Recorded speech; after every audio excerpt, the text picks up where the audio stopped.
This is SoundNotion, the weekly podcast for new music and music news. I'm Patrick Gulo. I'm still Dave McDonald. I'm Sam Merciers. I'm Nate Blayton.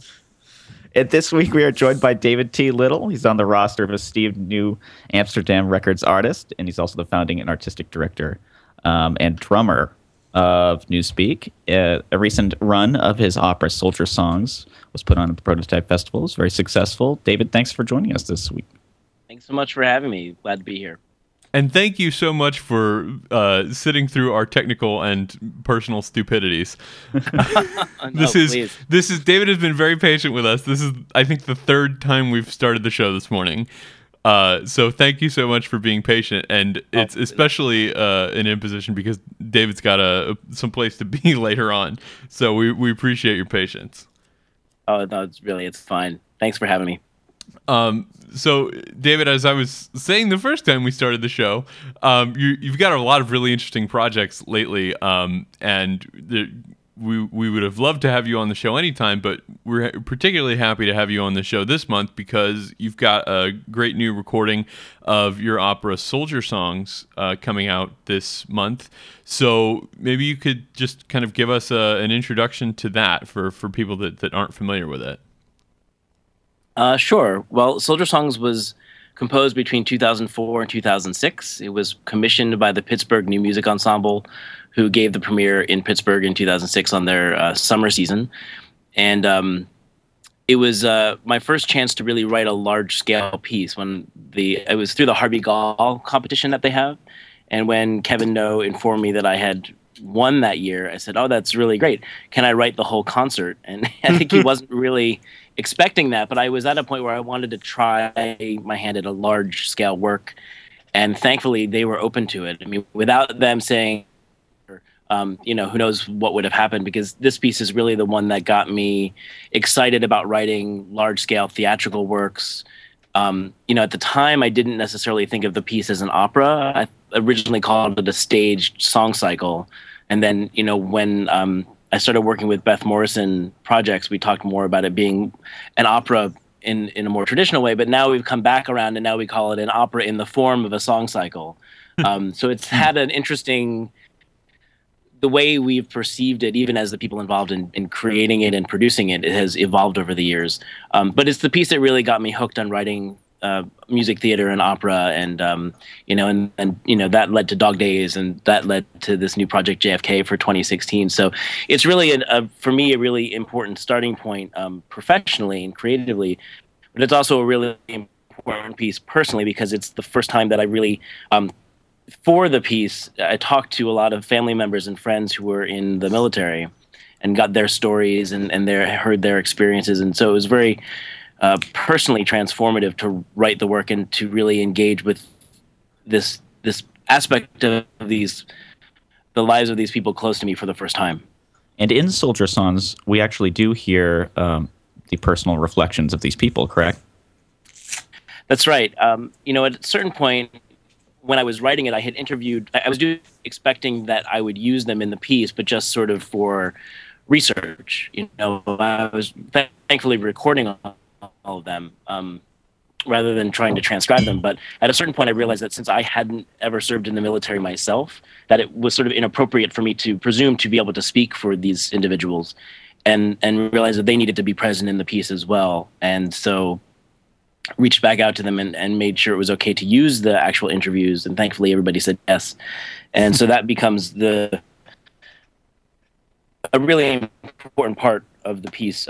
In the Pittsburgh version, there were more interviews involved, but as we've kind of tightened up the piece and streamlined it now, it's mostly in the beginning and the end, with the movement "Steel Rain" in the middle, kind of referring to interviewed material, although that's actually was a studio product. But it's a really personally important piece to me because of that and because of the people who are involved. And the thing that emerged as I worked on the piece was this sort of mantra of having never talked about it before, which is not something I expected to be kind of become. But that meant, the idea that it's about the process of beginning to speak about these experiences.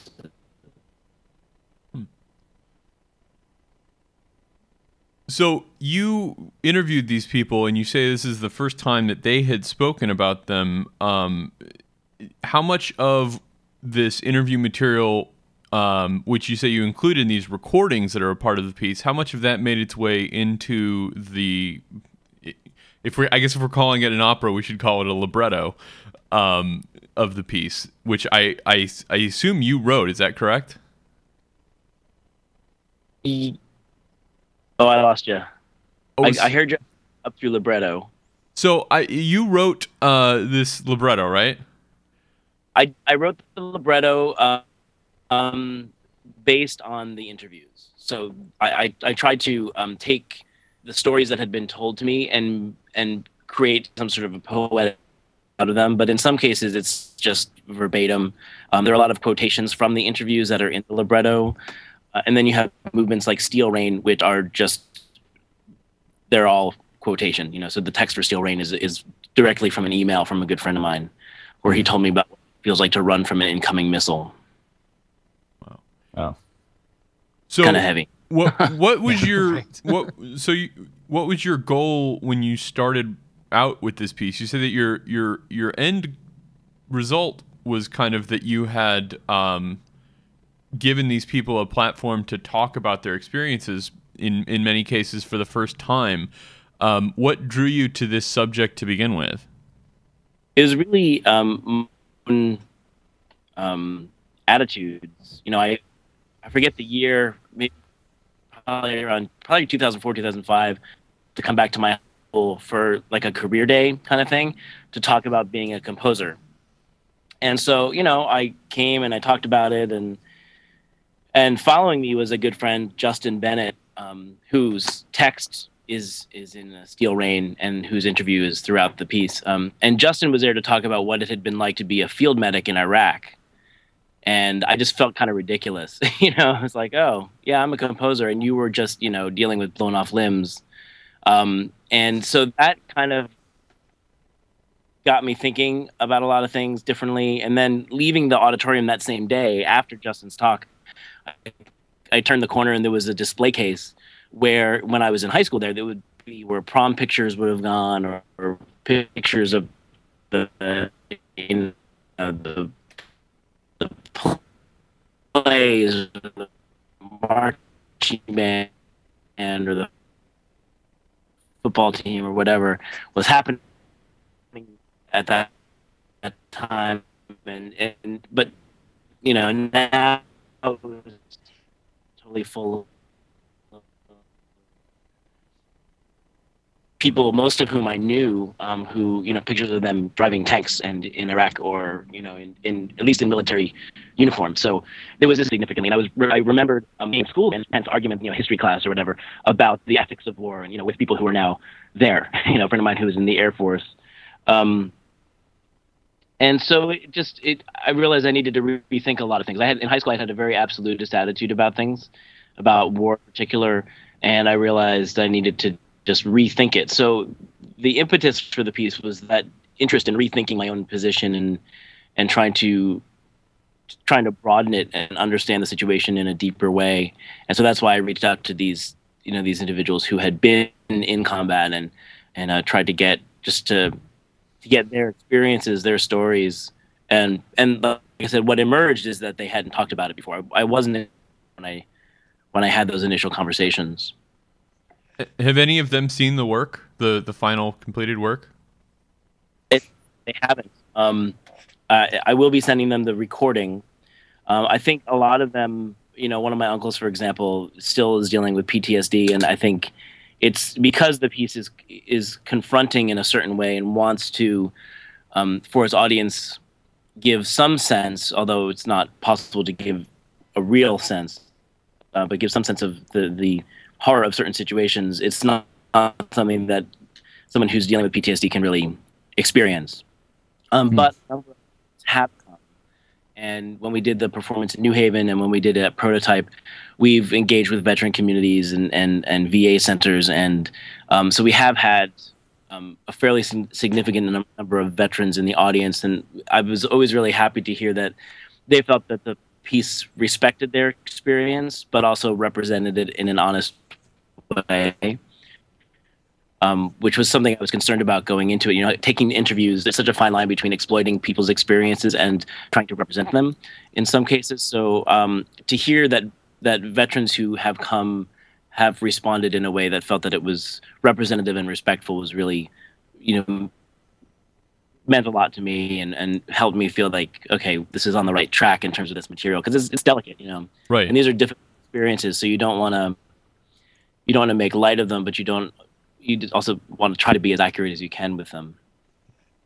So one thing that strikes me about this piece and some of the other music that Newspeak has done and even Dog Days is that you are dealing with relatively contemporary themes. Of course, you talk to people in soldier songs who were part of wars that are now more or further in history. But a lot of the music deals with things that are very current and very contemporary, which is something that I think a lot of classical music, and if we want to call it that, a lot of contemporary music kind of ignores. And I'm wondering how you feel about that relationship between the music that you're writing and kind of contemporary culture and contemporary politics, from which it is so often thought of as removed. Yeah, I mean, that's a huge topic and something I a lot. I mean, my dissertation is politics, so I've actually spent time doing kind of academic study on the relationship of music and politics from about 1917 through the present. And so there have been a lot of different ways that composers approach that. You know, Eisler approaches it one way, Bob Ostertag approaches it a totally different way. And I think the question of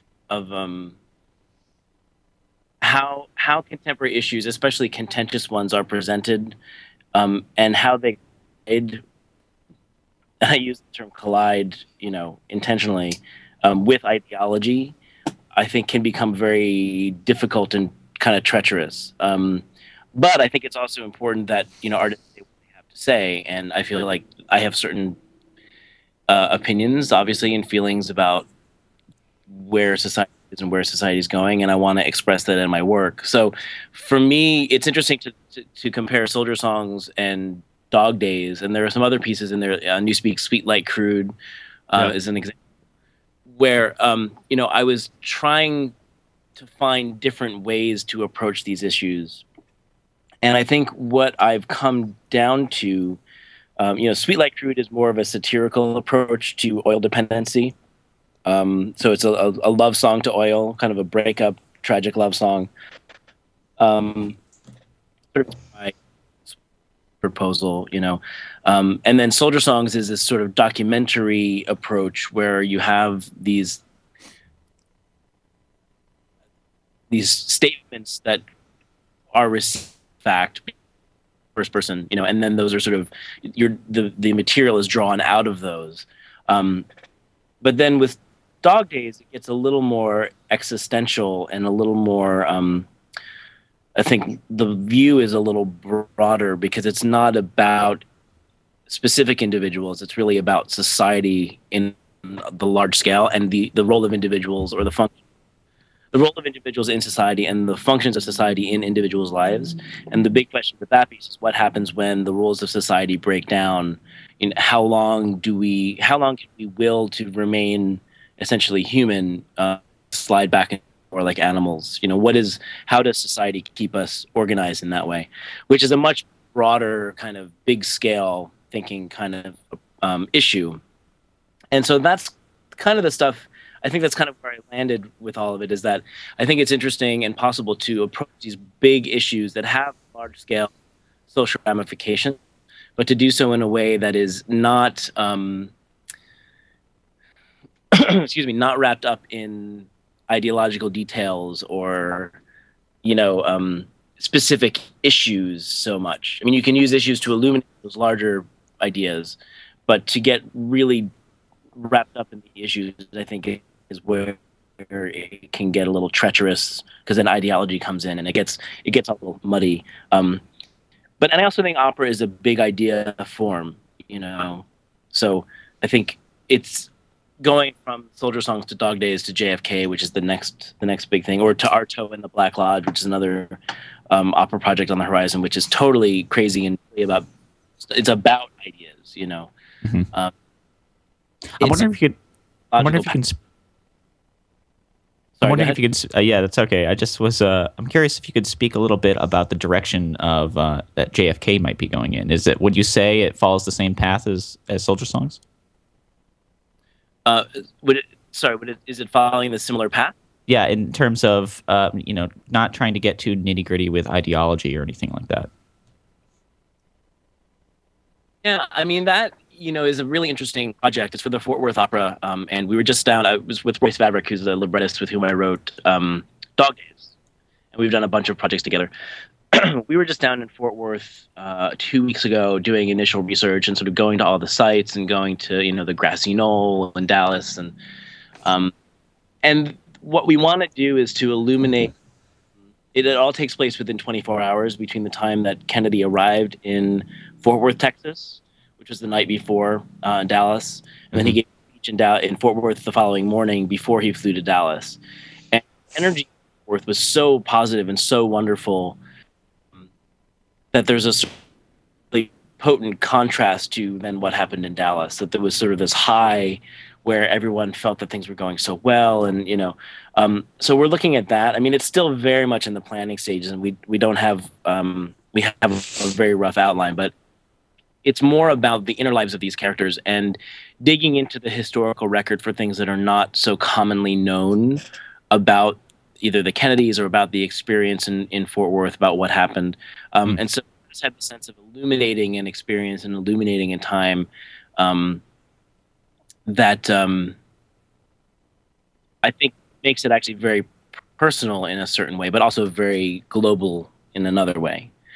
So that's the balance. So it's similar, in a certain way, where we're talking about, we want to talk about issue A being the sort of, we want to explore the global issue, but it's really in the details of issue B, in their personal lives, that we are able to do that.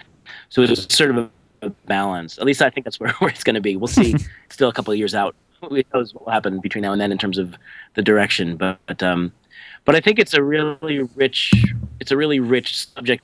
We're really lucky that came to us. It was their idea originally. They said, "Oh, we have this idea and we're looking for people to write it. Does that appeal to you?" And we were just like, "Oh my God, this is this treasure trove of detailed, strange, quirky information against the backdrop of this epic global event that resonated for millions of people."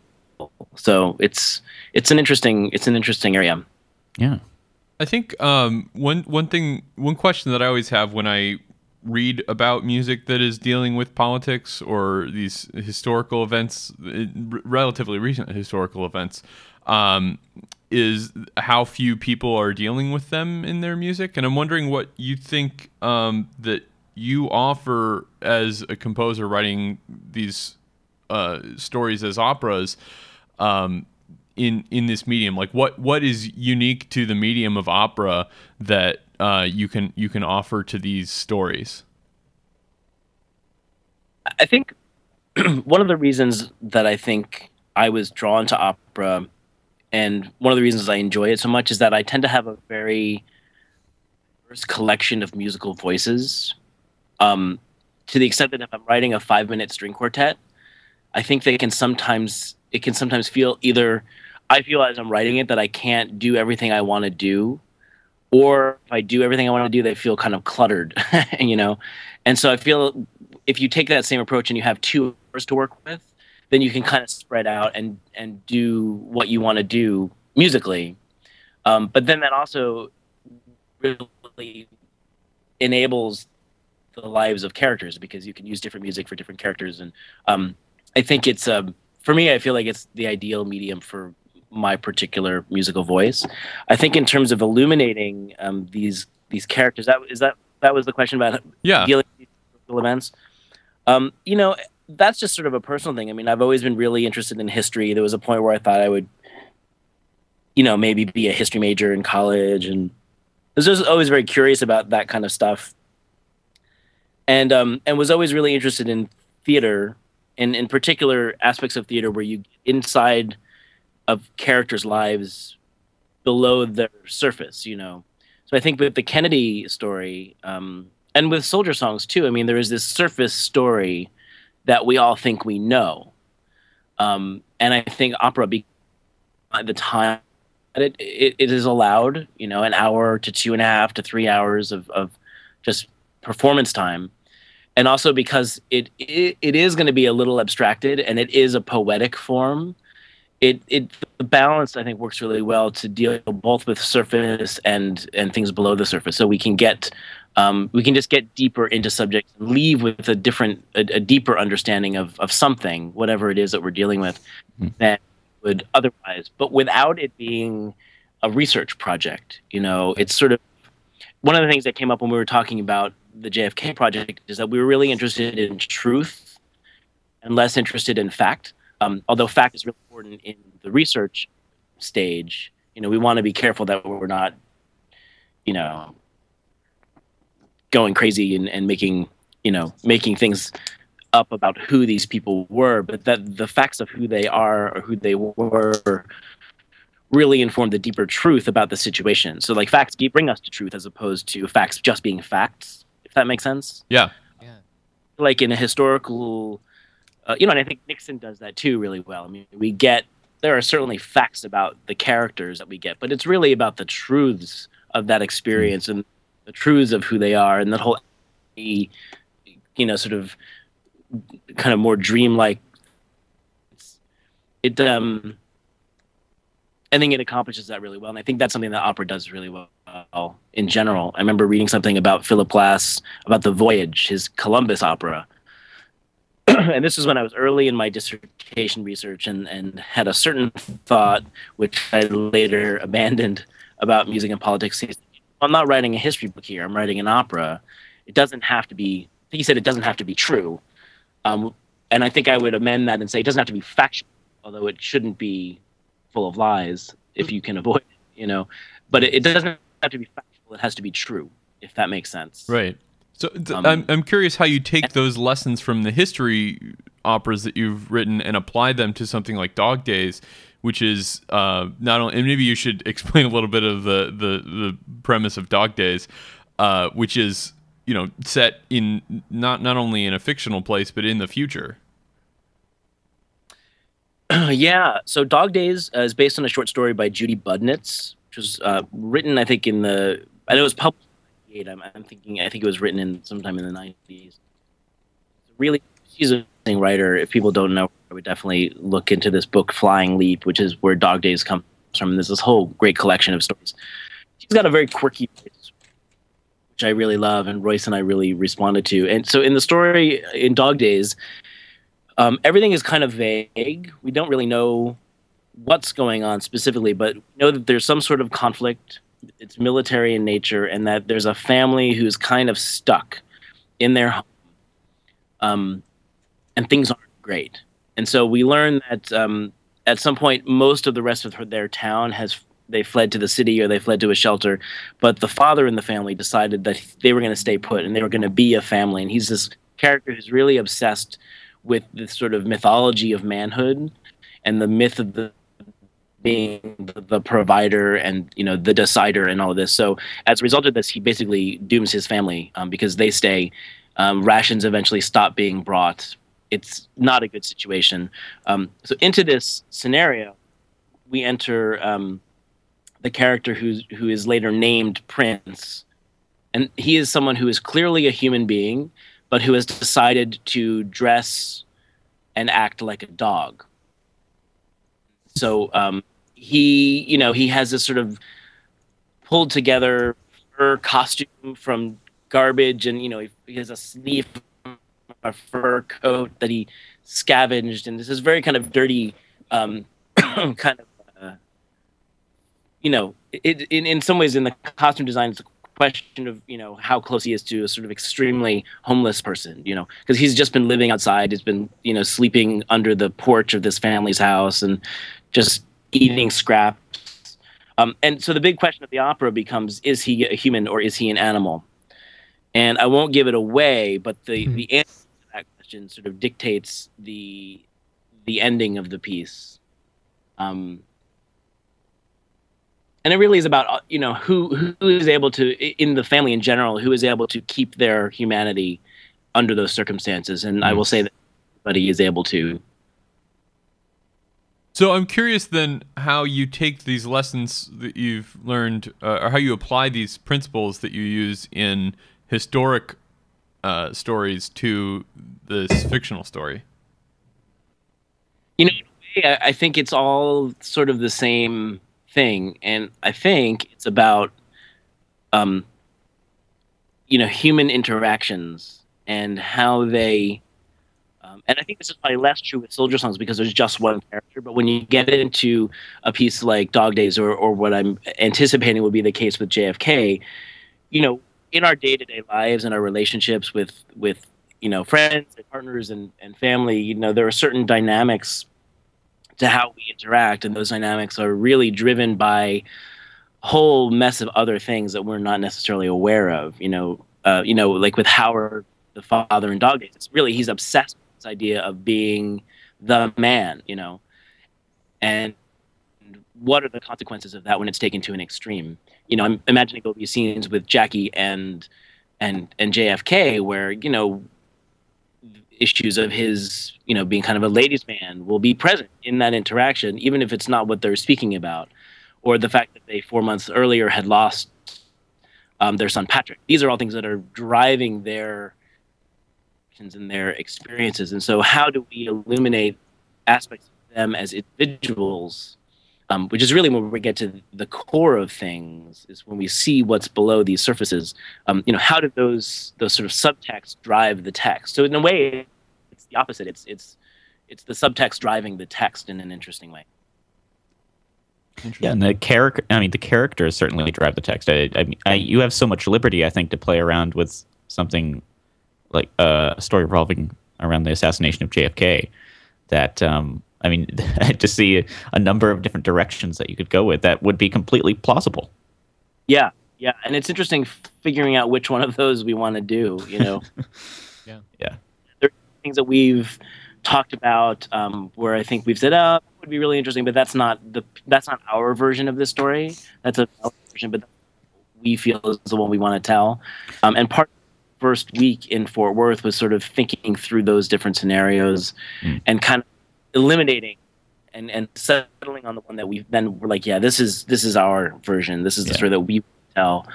And we're still figuring a lot of those out. I mean, every choice, and so what I really love about the form is that every choice affects every other choice. And so it's really, you have to really construct it very carefully because one thing can shift the balance of a whole piece. I mean, it's like anything. It's like, you know, it's like instrumental music or counterpoint. You know, every choice, it's a big web. Right. Do part of those choices include the anticipation of potential controversy?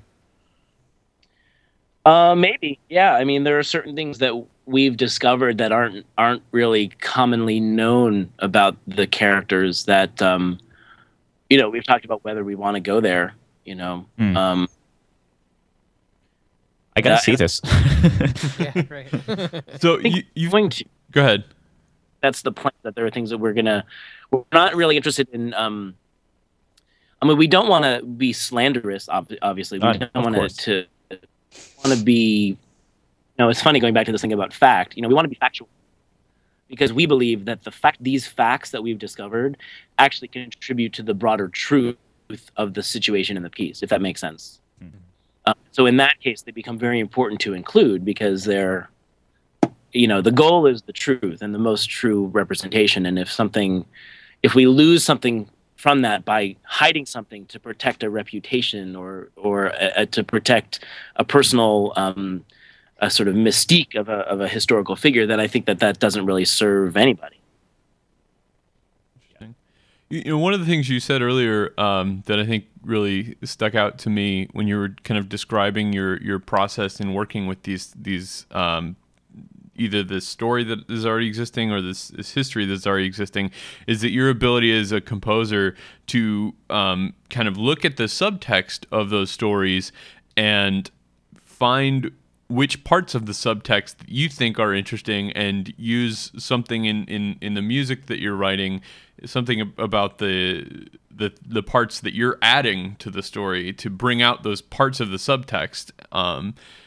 And I think that's really interesting, and it's something that you do, I think, in a really interesting way in this clip of Soldier Songs that we're going to listen to. And I know you have to go sometime in the next few minutes, so I want to make sure we get to that. So this is maybe going backwards a little bit, but if you can maybe tell us a little bit about this track from Soldier Songs that we're going to listen to, and maybe set it up a little bit. Sure. Well, so this is Hollywood Ending. Oh, sorry, did I cut you off? No, that's fine. Go ahead. Audio's got a little funky. So this track is called Hollywood Ending, and it was one of them that definitely came very intensely from an interview, and actually this was more from a story. This friend of mine, Justin, who sort of inspired this approach by that talk at my high school, we emailed a lot, but then we also sat down and I did a recording. A lot of the stories, for Hollywood Ending and for Steel Rain came from these email conversations, because he was still in the military, and he was stationed in Germany, and then he came home. So when he came home, we got to chat. But so Hollywood Ending tells the story of his experience when a car bomb was detonated just inside the gates of his base. And it's a particularly, for me as a composer, was a particularly intense writing, because Justin had taken extensive photographs of this event, and so he sent those all to me. So I have probably about 100 of this horrific, it's just sort of unbelievable, including photos of the driver of the car, what was left of him, and like really awful things. And he said at one point, it felt like some terrible Hollywood movie, and I kept waiting for the director to yell cut. And that just really popped out at me as this very intense, and getting to, like I said before, the sort of truth of the situation, which is that as a culture, we're so used to these kinds of scenes through movies, and they're so enjoyable to us when we're seeing them in a film, that there's this adventure, and then, for him, being in the middle of it, where it's totally not enjoyable, it's really frightening, really, really, the things that you see, there's a great line. I just saw Kevin Putt's Silent Night 2 nights ago. Oh, cool. And the soldier says, I can never go back to the life that I had because I've seen these things, and this, I think, is, in Soldier Songs, one of those moments where, see the unimaginable thing, and it's now part of his experience, and so the text, I wrote the text, and this is one that is sort of riddled with quotations from his email, but just trying to get to this notion of someone yell cut, and trying to create a sense of his emotional experience in that moment based on what he explained to me about it. So sort of a number of layers to it, but it's so there's sort of 2 parts. Part 1, which is sort of setting up the scene, and then the second part is sort of his reaction, and his reaction leads into Steel Rain, which is the following track, which is then a more abstract reflection on his experience with, like I said before, running from an incoming missile. So they're kind of related in some ways, and both from the same source. Okay. So thank you for setting that up. This is an excerpt from this new recording of Soldier Songs by our guest, David T. Little. You'll hear, I'm missing the name. You'll hear David Adam Moore performing with the ensemble Newspeak.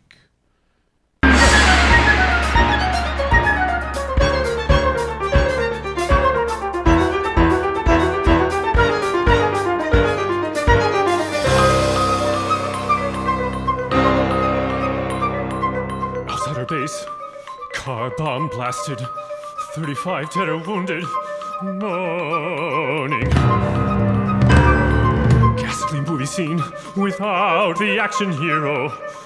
Just smoke and blood from the bodies blown to pieces.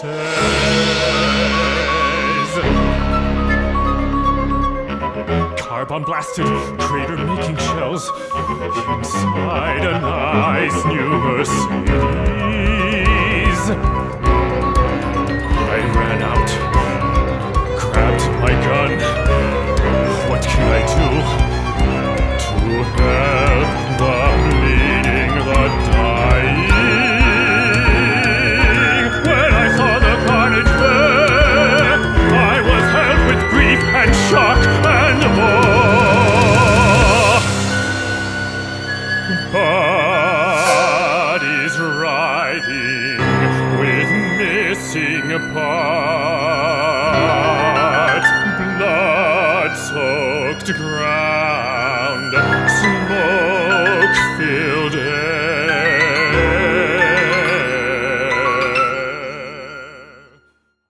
That was an excerpt from Soldier Songs by our guest David T. Little, performed by David Adam Moore and Newspeak. Thank you so much for sharing that with us. There's a really interesting couple of things that stick out to me there. First, like you said, there's this interesting juxtaposition between kind of the singer feeling like they have seen this kind of thing before because they've seen action movies, and then realizing that in the reality of the moment they've never experienced anything like it, which is a really interesting juxtaposition that I think is played up by that that big textural and tonal shift that we just heard there at the end. Which is really very cool. And another thing that sticks out to me, and this is something that we would hear if we listened to a lot more of your music and some of your work with Newspeak, is the kind of fusion of contemporary chamber music and rock. Yeah. That's something that's important to me, and thank you for your kind words about it. But the sort of classical rock thing is something I've been thinking about for a long time now, and it really just kind of gets again to this truth thing where for a long time I was writing classical music and writing new music, lots of nested and doing the thing that I thought I was supposed to do as a composer. And not that there's anything wrong with that particular thing, and I think technically it's great to have it, but there got to be a point right around the time of Soldier Songs, actually, and Sweet Like Crude, where I started to feel like I was being a little dishonest with myself in terms of what my music really was as a musical person. That, playing rock music and the importance of, bizarrely enough, musical theater. Sort of joke that my two influences are death metal and musical theater, which doesn't make any sense.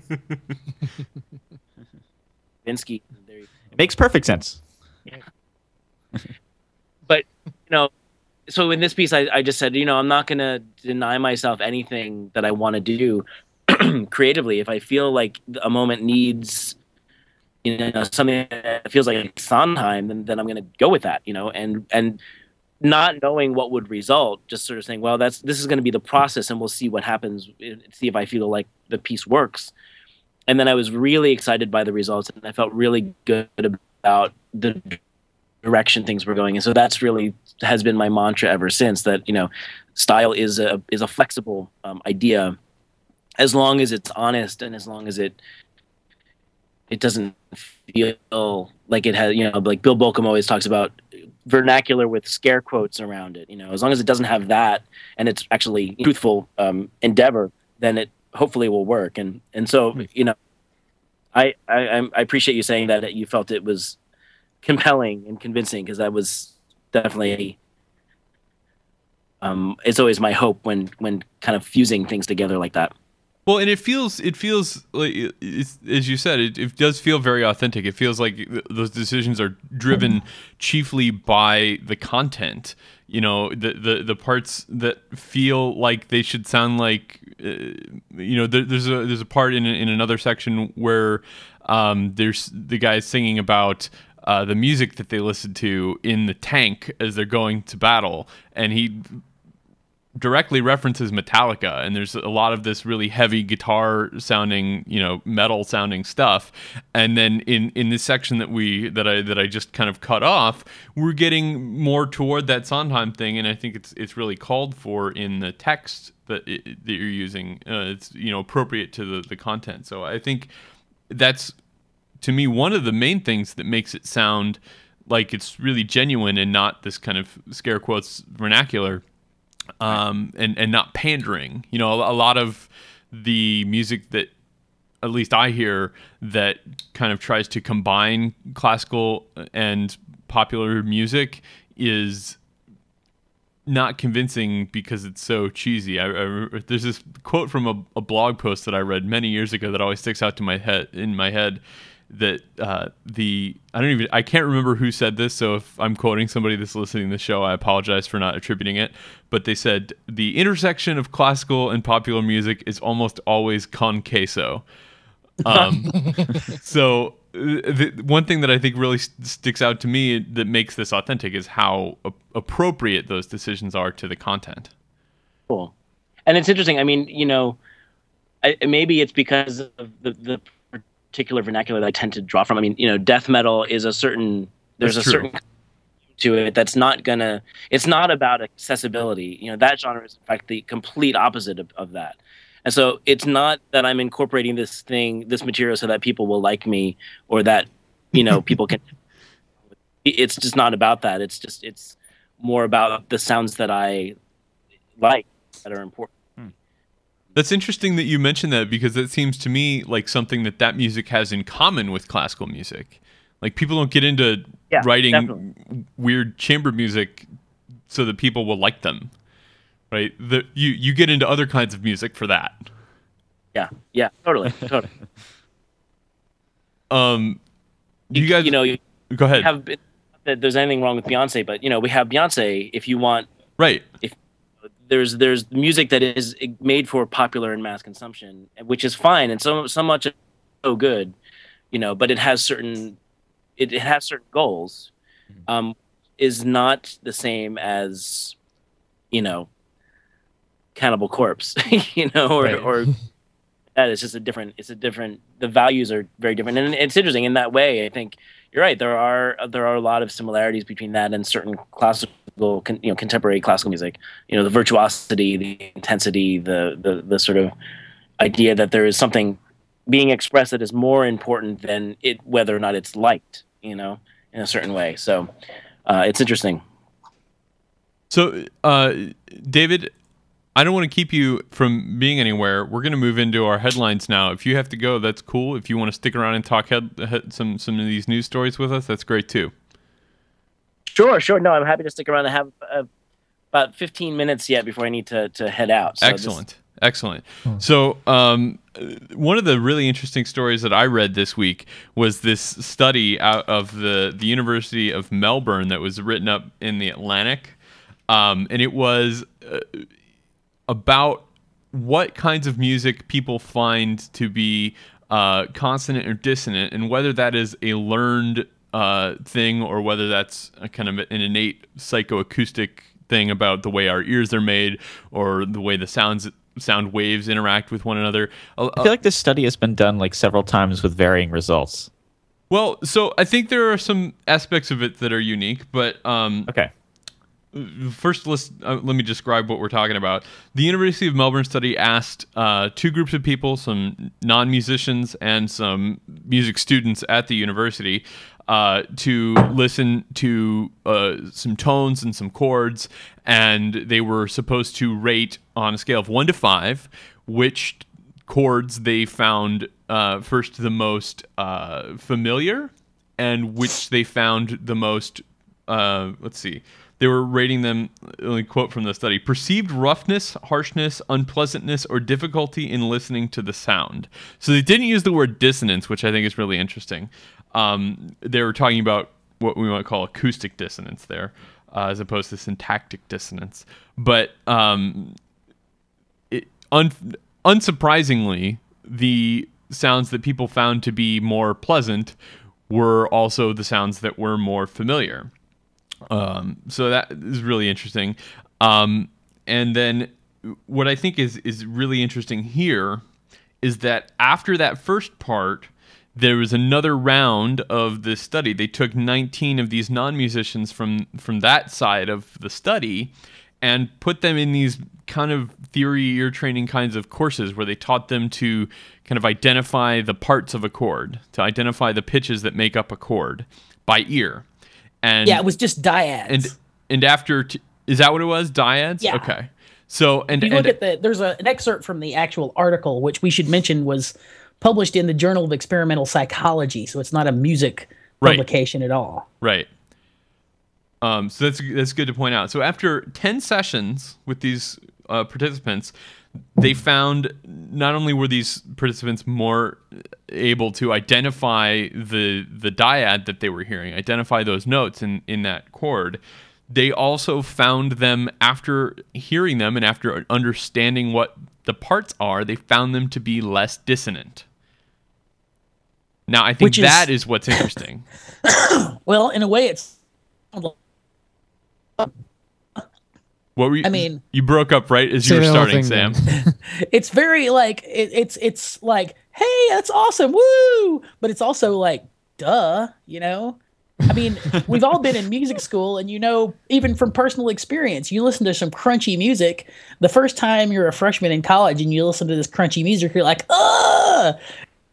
As my great mentor, Pete Timko, did, forces you to listen to it. You go to composition studio class, and he says, what have you been listening to? And he's yelled, not weird enough. So you got to listen to more and more weird music, and after a while, it starts sounding less crunchy. I mean, that's a self-evident fact to me. And I also think a key part of this is that not only is it sounding less crunchy to them, it is sounding more understandable to them. Yes. That those two things are very tightly connected.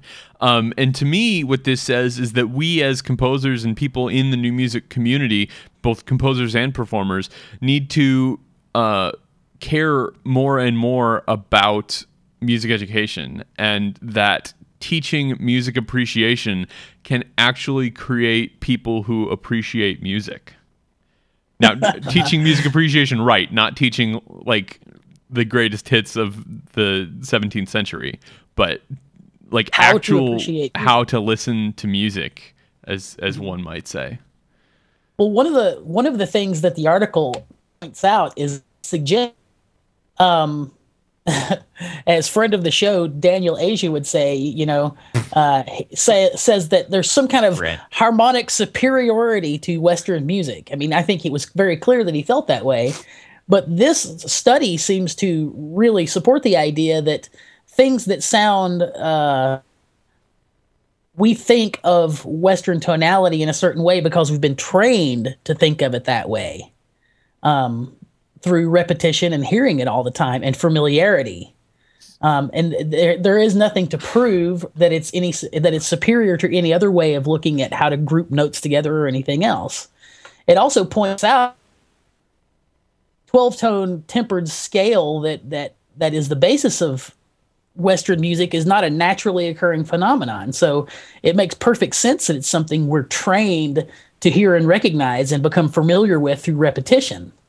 Yeah, so are these findings as obvious to everyone else as they seem to be for Sam?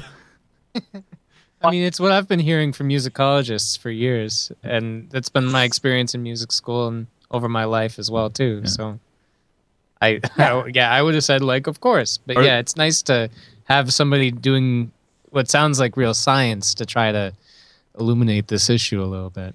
See, it made me think this would be impossible to do, but, you know, like they do long trajectory studies of people, like what kind of health benefit this or that or the other has. Imagine you isolate some people and they only listen to just intonation for the first 20 years of their life. And normal would that sound? And how weird would equal temperament sound? Yeah, I had a theory teacher in college who proposed a study of isolating a baby from birth and asking them to only listen to 12-tone music, only listen to dodecaphonic serial music, and then how awesome would it be? And see if they could hear some of these structures that we have kind of, in a lot of circles, decided are unhearable, and while they may be interesting and they don't sound bad. They're just hard to hear these, the inversions and the retrogrades of these tone rows. And maybe if that was all the music that you listened to from the time you were born until you were, able to understand how music is put together, maybe you would hear them. Which again, I think is exactly as unfeasible as Sam's study, but would be a really interesting one. Fans of the show, if you would like to donate your baby to the SoundNotion lifelong dodecaphonic experiment, contact us at. David, were you going to say something? Create a whole baby culture around dodecaphonic music. Like you'd have to have the children's show with the yes. There you go. The I love it. Dinosaur song. I love the idea of making these Sesame Street songs with tone rows and like having this whole like Captain Kangaroo culture of Schoenberg. And flip it upside down and turn it around. Oh yeah, there's so much potential there. I know, right?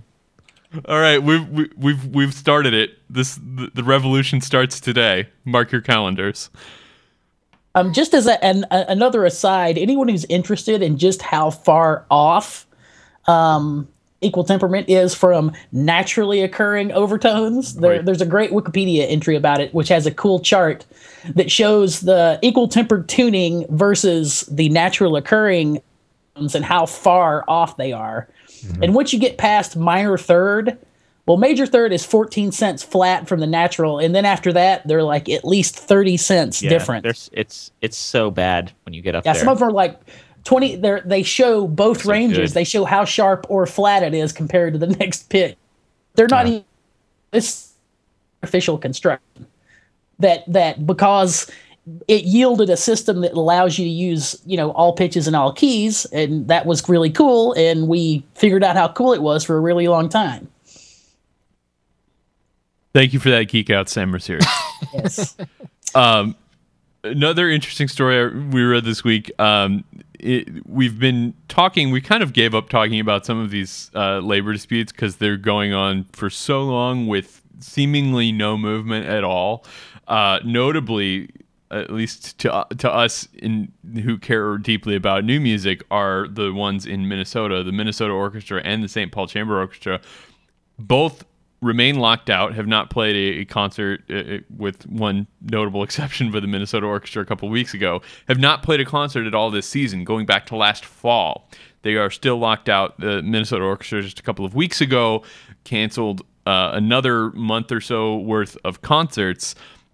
And a really interesting proposal from Phyllis Kahn, who is a state house representative in the state of Minnesota, has proposed shifting the arts funding that goes to those two organizations, the Minnesota Orchestra and the St. Paul Chamber Orchestra, instead of going to those organizations now, which is essentially the management, and essentially those groups aren't doing any arts at the moment, to shift those funds to the musicians groups, which is a really interesting thing, to get them to make music while they're locked out on their own.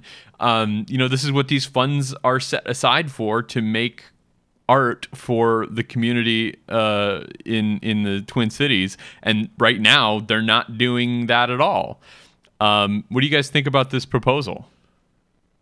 I think it's a model for how all funds to get rid of the middleman permanently. Well, that's not feasible. It's not feasible. Yeah, no. This sort of thing would be okay for a couple concerts, but I think after a couple concerts, you'd be like, oh crap, we need to handle administrative things, and we don't have anyone designated to do this if they're just gonna give the money to the musicians. Right. I mean, like when Facebook started, it was Mark Zuckerberg and like two dudes coding, and it was hosted on like one of their laptops, and it was just for Harvard people. But then as it grew, you have to hire more people that specialize in more things, and you can't have an organization like the Minnesota Orchestra being run by somebody in the somebody in the viola section. right that's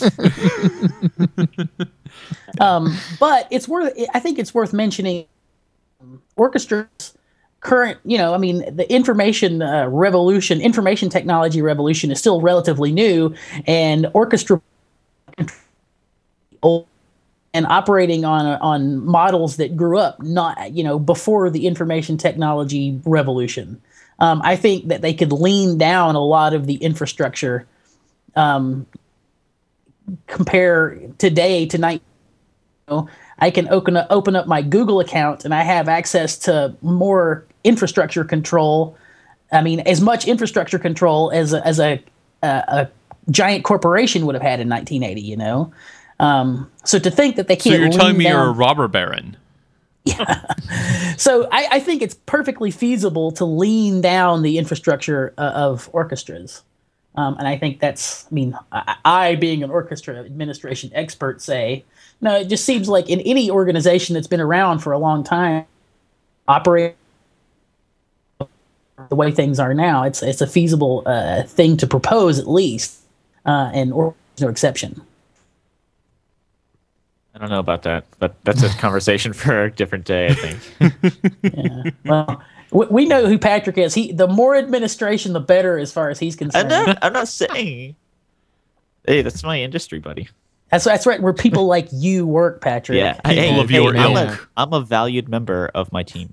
That's right.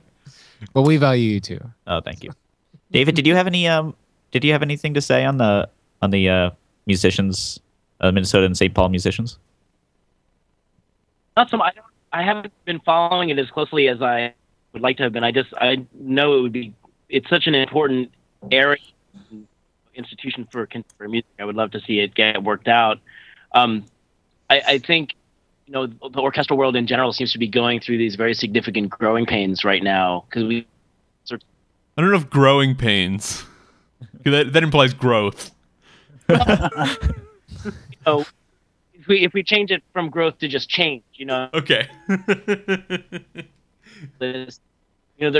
We are in models are really shifting, and it's a question of how we can adapt to how orchestras and arts organizations in general can really adapt and remain, I wouldn't say profitable, but non-profitable in an appropriate way for a non-profit to keep doing. And I think really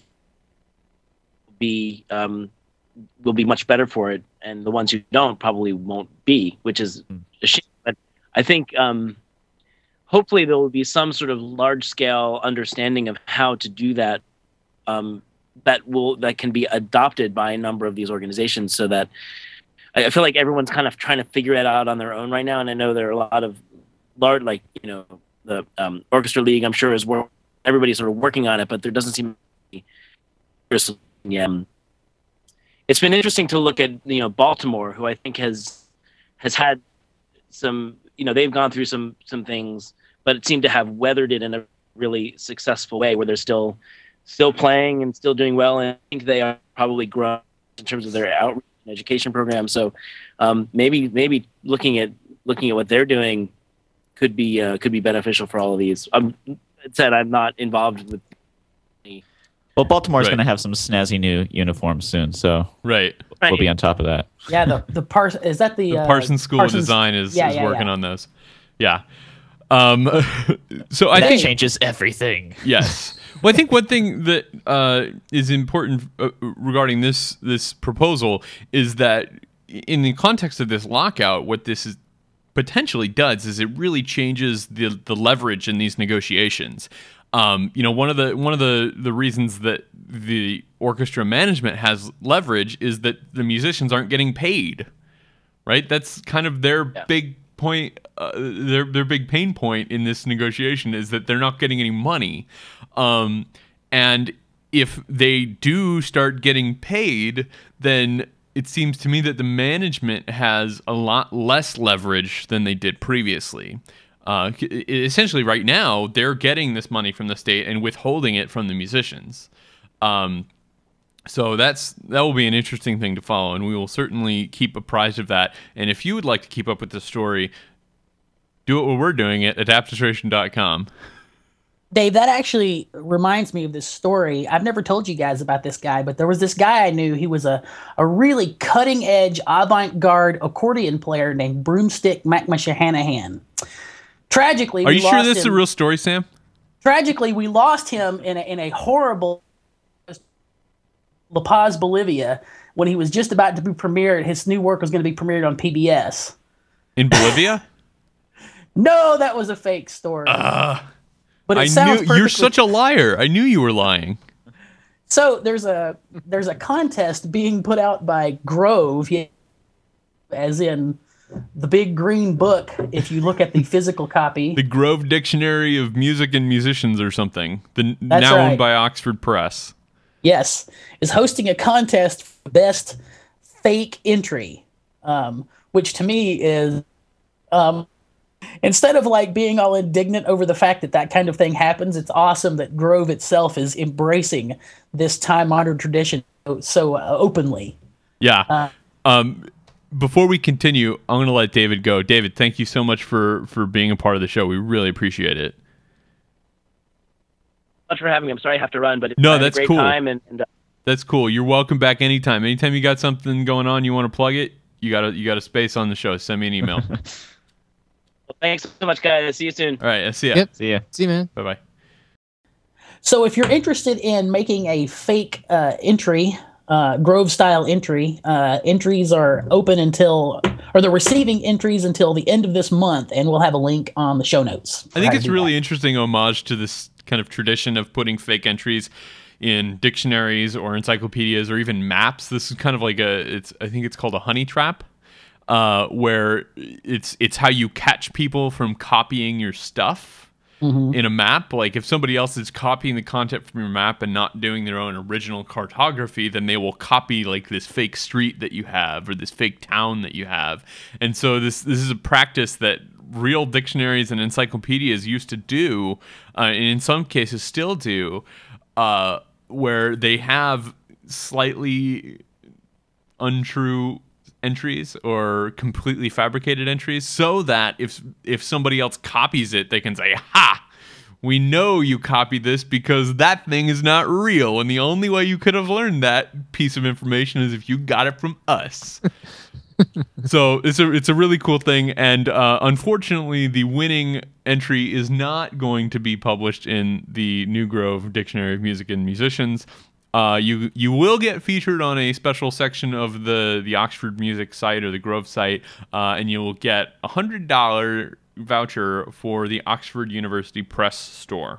So you can buy, whatever dissertations you like or something.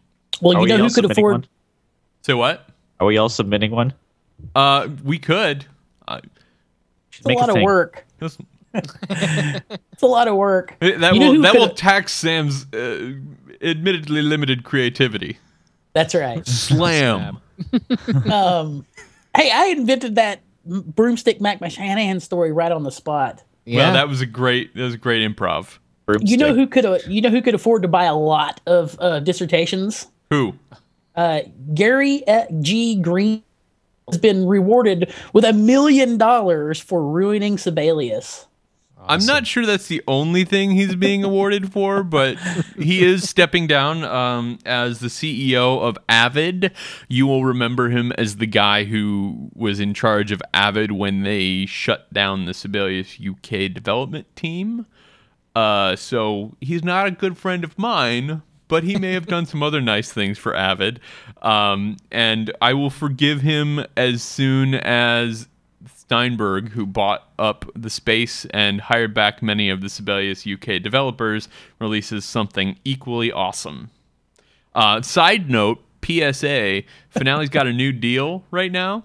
For those of you that are extremely upset with Sibelius and Avid, they are offering to let you add Finale to your compositional toolbox for the low price of $139 US.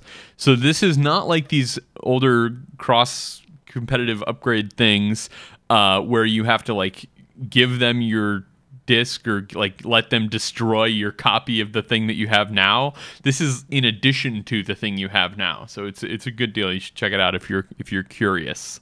I wonder if they have over at Make Music special Sibelius hammers for smashing those discs or anything. I think it's all done by machines or, Chinese political prisoners. There we go. What? So we've said already. that. I think that's a great place to leave it for this week. Our guest next week is going to be Todd Mockover. You will remember Todd as the composer of Death and the Powers, the awesome robot opera that was a Pulitzer finalist a couple of years ago, and also the composer of A Toronto Symphony, which is this piece that we've talked about a couple of times on the show. This really interesting collaboration using all kinds of different technologies between him and the city of Toronto, which is really cool. And he just posted, we have No, you said the city of Toronto. A city of Toronto. Oh, sorry. No. It's A as in E-H apostrophe. Sam was making a Canada joke. Oh. I'm sorry, I stepped on your joke. I live in Michigan. I can make all the Canada jokes I want. Michigan is basically Canada. I think so. The UP is Canada. The UP is practically Canada. UP Let's is give not it away. Michigan. Let's give away the UP. It'll be a gesture of goodwill. We will trade them for Toronto. You can actually look at the first page of the score for a Toronto symphony, and we'll have a link to that. Because it's done. It's Breaking done. news. And A couple of weeks ago. did that seem like incredibly fast? Well, I think they were probably working on it before they started, talking about it. Sure. And also, you've got like 1.8 million people working on it. Right? This is going to be a quick project. Anyway, Well, Todd is crank out going a to be symphony with in a us. day. Say what? Symphony in a day with that much help. That's right. Sure, right. That's right. It's like 14 billion man hours. Person hours, excuse me. He's going to be on the show next week. For those of you that enjoy watching the show live, we're going to start the show at 9 next week. Oh my God. I know, to accommodate other people's schedules, notably mine. We're going to start the show at the ungodly hour of 9 o'clock. I apologize in particular to people that enjoy watching the show on the West Coast, and we will totally forgive you for skipping the live show next week and just downloading after the fact. We're talking to you, Marinette. That's cool. That's cool. We appreciate the asynchronous viewership as well. That's going to do it for this week's show. So thank you to everyone who joined us live, and hopefully you can set your alarm clocks a little bit earlier to join us next week. If not, we totally understand. This show is always going to be available for you to download after the fact in audio and video formats on our site, soundnotion.tv/SN.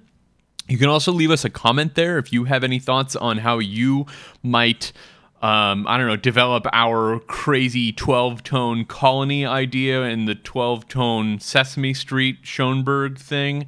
Let us know. We would love to hear from you. Soundnotion.tv/N, leave a comment. You can also connect with us on Facebook or Twitter. We're at SoundNotion as a group on Twitter. I'm at Dave McDowell. Patrick is at Vox Shibuya. Nate is at a Nate Tree. Sam is at Housegoy. And our guest, David T. Little, is at David T. Little. Oh, that's so unimaginative. If I'd have known that, I wouldn't have wanted him on the show, David T. Little. That's right. If you're going to be a guest on our show, you better have a killer Twitter handle, or We need Sam something will obscure that doesn't relate mercilessly to mock you. That's right. Perhaps involving another language, an invented language, literary reference that we don't understand. That would be great. Twitter handles are important. Anyway, connect with us on Twitter. We'd love to talk to you there. Be sure to subscribe to this show in the iTunes store or wherever else you subscribe to your podcasts and get every episode downloaded to your device each week for free. SoundNotion's introduction includes music by Patrick Gullo and video by Tyler Lepp. Thanks again for watching, and we will catch you back at the very early hour of 9 a.m. next week with Todd Mockover.